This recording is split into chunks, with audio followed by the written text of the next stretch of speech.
E começamos hoje com o nosso básico do Espiritismo.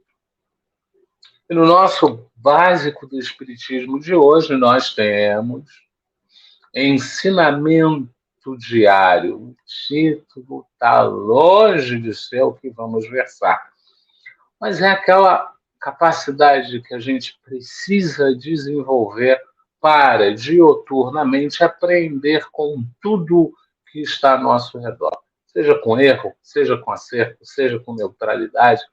A gente precisa desenvolver mais essa capacidade maravilhosa que é aprender. E, depois de aprender, ainda precisaremos ter coragem, determinação, vontade para colocar em prática aquilo que aprendemos, não nos deixando cair em tentação, como está lá na oração. Trouxemos algumas poucas lâminas e vamos então. Depois disse Jesus: sugiro que vocês sigam essa ordem do Filho de Deus. Aprendam dele com toda a sua capacidade de aprendizado, com toda a sua capacidade de estudo. Empenhem-se em aprender com o Mestre. Isso está em Mateus, capítulo 11, versículo 29. E aqui já diz, olha, aprende com o mais adiantado. Aprende com aquele que você acredita que está fazendo certo. Procura aprender com ele como ele faz, qual é o segmento que ele toma para as diversas situações. Aprende, em definitivo, com aquele que se mostra para você no estágio que você gostaria de estar. Olha, admira e aprende com ele. Demos um passo em falso e caímos. Isso certamente possibilitou-nos descobrir o que não sabíamos. Toda a aprendizagem ocorre por meio de erros e acertos, tentativas frustradas ou não. Derrota e vitória, circunstâncias felizes ou infelizes, são passos importantes em nossa trajetória de espíritos imortais, desde que percebamos o quanto elas têm para nos ensinar. Isso está no livro Viver a Vida na Visão Espírita, capítulo 9. O nome da autora, que até agora eu não entendi se é nome, se é nick, se é uma combinação de palavras, mas é Anlíviga. Não sei nem se a pronúncia está correta, mas é isso que está lá, Anlíviga. E ela pega isso, ela começa a discorrer isso a partir de uma frase de José Luiz, é ótimo, através de André Luiz, eu estou mudando o nome do moço, através de André Luiz, e é bem isso.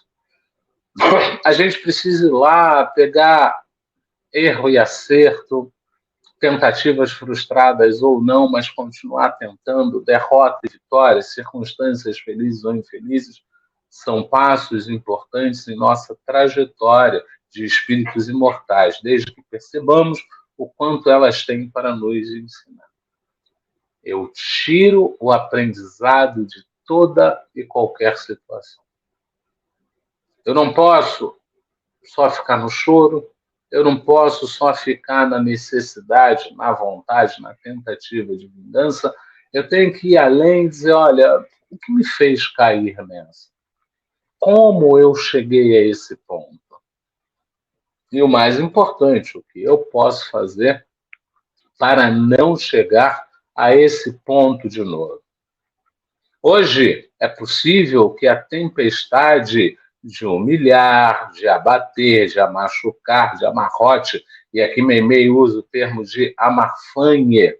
Hoje é possível que a tempestade de amarfanhe, o coração, te atormente o ideal, agoniando-te com a aflição ou ameaçando-te com a morte.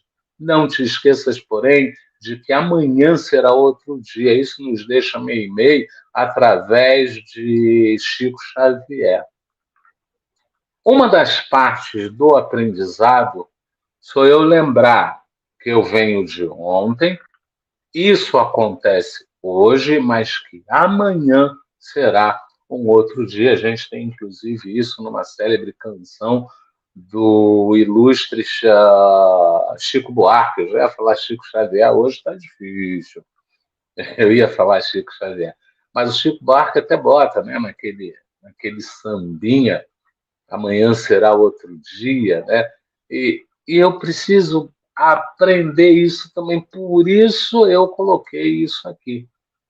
Para a gente entender que quando está difícil o aprendizado, dias após dias virão, horas após horas virão. E que muitas vezes, ao invés de eu ter rompantes e querer resolver tudo da noite para o dia, às vezes colocar um descanso entre um passo e outro pode fazer toda a diferença. Toda a diferença.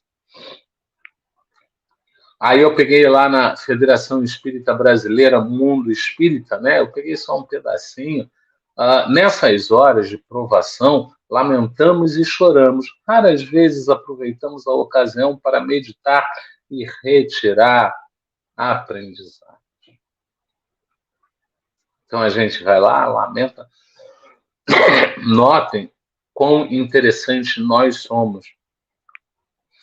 Porque a gente tem dificuldade de dizer isso me ensinou. A gente se apega ao menor. A gente se apega a nos injustiçar, dizendo que somos vítimas, que aquilo não podia acontecer.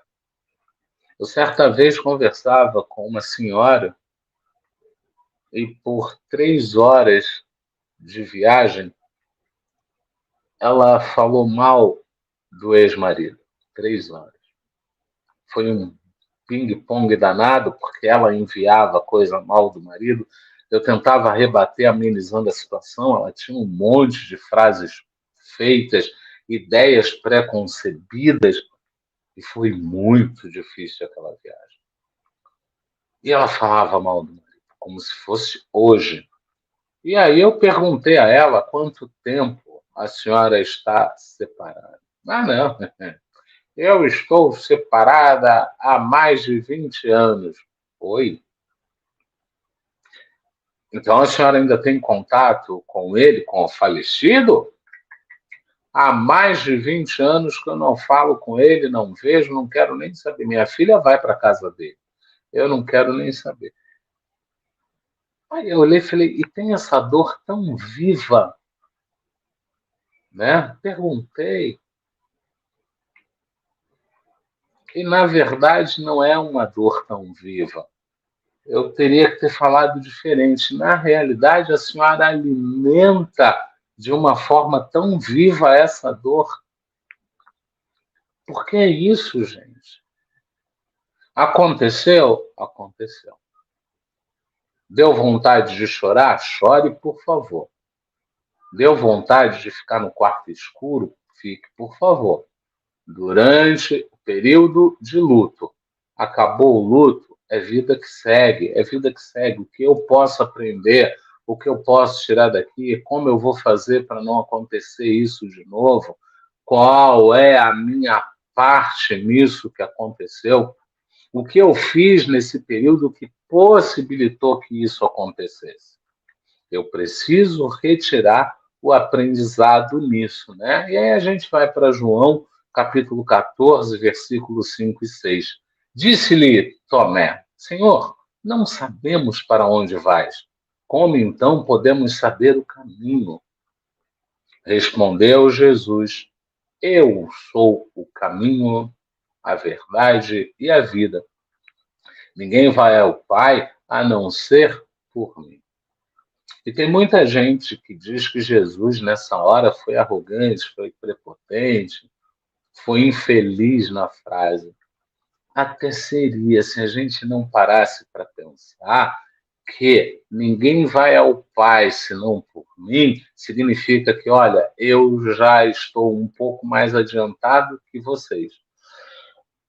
A maneira de ir até o Pai é fazendo exatamente o que eu fiz e passando exatamente pelo que eu passei. Ou seja, ninguém vai ao Pai senão fazendo aquilo que eu fiz.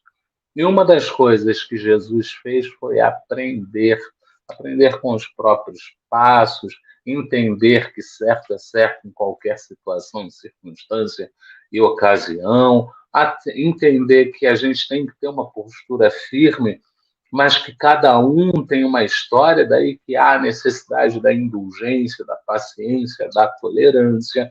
Tudo isso nos ensinou Jesus através dos seus atos, né? Aprender com os erros, acertos e neutralidade, aprender consigo, com o outro, com o mundo, aplicar para ser e estar melhor, porque não adianta só aprender. Eu tenho que aplicar, eu tenho que experienciar. Não adianta só eu saber o que é certo e o que é errado. Eu tenho que trazer esse certo e esse errado para a minha vida. Eu tenho que parar de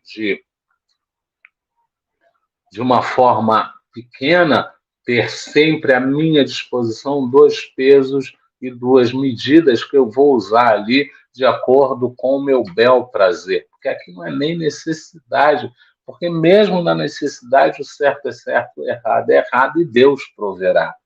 Então, se eu acredito nisso, se eu coloco fé nisso, nada há de me acontecer que não seja para o meu crescimento. Então, se eu aprendo com isso, se eu levo isso para adiante de mim, eu acabo sendo mais forte. Para encerrar, com mais você aprende, aplica e segue, mais conciliadora e confortante é a caminhada. Tua vida está tumultuada, tua vida está atribulada, tua vida está confusa, você está perdido, você está sem saber para onde ir, a senhora não sabe se separa, se casa mais ainda, se tira o que deu, ou se dá mais do que deu, ou se simplesmente dá as costas. É assim. Se você aprende, aplica e segue, mais a vida vai trazer essa conciliação para você e mais confortante vai ser a tua vida. Olha que maravilha! E assim nós nos auxiliou e agradecemos imensamente ao Pentateuco de Kardec, a gente pegou muita coisa. A gente citou as fontes ali em separado, mas todas as fontes estavam se referindo de alguma forma ao Pentateuco e ao material que a gente já tem no canal. Assim sendo, não é o poder da oração, o título é outro, eu não vou mudar. Para a gente não perder tempo, eu já comecei com 10 minutos de atraso. Assim sendo, a gente consegue encerrar aqui o nosso básico do Espiritismo.